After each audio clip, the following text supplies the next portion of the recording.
রবিবার কলকাতার ঠাকুরপুকুর বাজারের জনবহুল রাস্তায় মদ্য অবস্থায় গাড়ি চালিয়ে 6 জনকে ধাক্কা মারেন টলিউডের ছোট পর্দার এক পরিচালক। পরবর্তীতে জখমদের মধ্যে আমিনুর রহমান নামে একজনের মৃত্যু ঘটে। তার মৃত্যুর পর পুলিশ একটি অনিচ্ছাকৃত খুনের মামলা রুজু করে। তবে পরিবারের দাবি অনিচ্ছাকৃত খুনের মামলা রুজু করা হলেও এটি ইচ্ছাকৃত খুন। এফআইআর কপিতে গাড়িটির ব্রেক ফেল করার কথা বলা হলেও মৃতের পরিবারের দাবি গাড়ি দাঁড়িয়েছিল, তারপরে স্পিড বাড়িয়ে ধাক্কা মারা হয়। এমনকি গাড়ির মধ্যে একাধিক মদের বোতল ও গাঁজার কলকে মিলেছে বলেও অভিযোগ করেছে পরিবার। পাশাপাশি পরিবারের আরও অভিযোগ, আমিনুর রহমান যখন দুর্ঘটনায় আহত হন তখন পুলিশের তরফ থেকে কোনো সাহায্য করা হয়নি। পুলিশের তরফে দেওয়া হয়নি কোনো অ্যাম্বুলেন্সও। একাধিক হাসপাতাল ঘুরে জায়গা না পাওয়ার পরে রাস্তায় মৃত্যু ঘটে সেই আমিনুরের।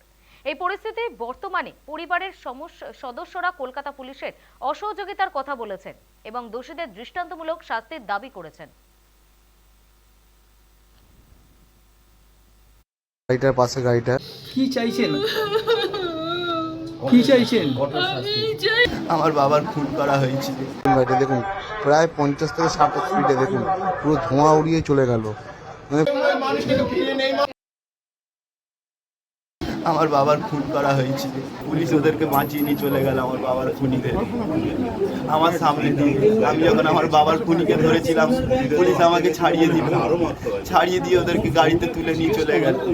আমার বাবা জানের কি টাকা দিয়ে লাগাচ্ছে এখন। পুলিশ বলছে সেটেল করে নিতে, টাকা দিয়ে পুলিশ বলছে টাকা দিয়ে সেটেল করে নিতে। কিছু লয়ার আসছে এসে বলছে টাকা দিয়ে সেটেল করে নিতে। আমি কি করব? আমি মানতে পারছি না না না না না একদম ব্রেক ফেল না। যদি ব্রেক ফেল হতো আপনারা দেখবেন সিসিটিভি ফুটেজ আছে, গাড়িটি এসে একটা জায়গায় আটকে যায়, যদি আটকায় সেই গাড়িটা ব্রেক ফেল হলো কি করে, আবার এগিয়ে যায়। 70-80-তে প্রায় গাড়িটা ছিল, আমাদের যেটুকু মনে হচ্ছে সিসিটিভি ফুটেজে দেখা যাচ্ছে। গাড়ি ব্রেক ফেল হলে কোনোদিন দাঁড়াতে পারে না। গাড়ির মধ্যে কি পাওয়া গেছিল? গাড়ির মধ্যে থেকে যেটা থানার ওখানে পাওয়া গেছে, থানায় বার করেছে, মদের বোতল পাওয়া গেছে, গ্যাজার কলকে পাওয়া গেছে, গাঁজা পাওয়া গেছে, 7খানা মদের বোতল ছিল। কিন্তু কোনো আমরা এফআইআরে ওইগুলো কোনো উল্লেখ পাইনি।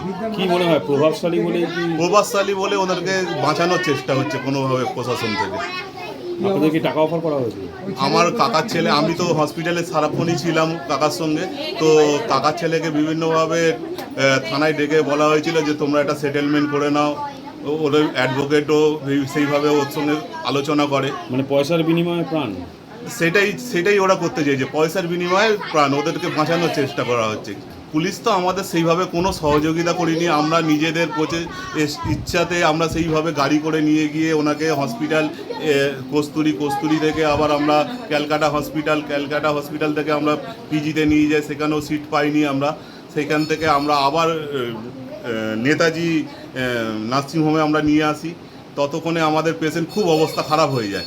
অ্যাম্বুলেন্সে এত ঘুরতে আমরা কোনোভাবে সহযোগিতা পাই। মানে পুলিশ কোনো রকমভাবে অ্যাম্বুলেন্স পুলিশ আমাদের কোনো অ্যাম্বুলেন্স তো দূরের কথা, আমাদের কোনো সহযোগিতা করেনি।